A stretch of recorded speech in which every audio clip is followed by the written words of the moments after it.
There are really two kinds of means. The most ordinary one is the arithmetic mean, and people often refer to it as just the mean. A more common term for it is average. So if you're asked to determine the mean of 8 and 32, or the average of 8 and 32, all you're really going to do is just add them up and then divide.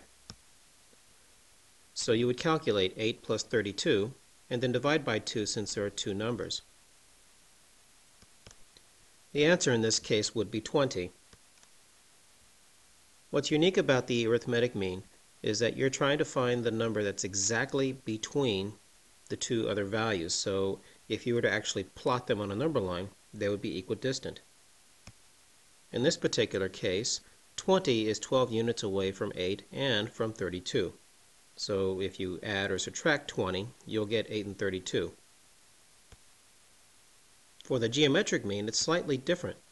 What you would do is you would set up a proportion, and you would make your numbers first and last. By first and last, I mean this.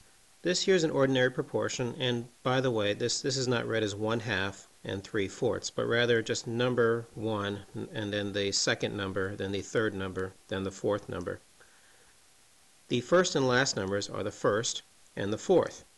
Those are referred to as the extremes. The means, on the other hand, are the other two numbers. So let's go ahead and set this up. Here you can see the 8 and the 32 in the first and last position. The means, on the other hand, are what we're trying to determine. That's why this is called the geometric mean. And then what you would do is you would cross multiply. Sometimes cross multiplying is referred to as means extremes. So we cross multiply, we get x times x, which is x squared. 8 times 32 is 256. Square root both sides and we get 16. Just as the arithmetic mean was equidistant from the two numbers we were given, the geometric mean is as well, but in a different sense.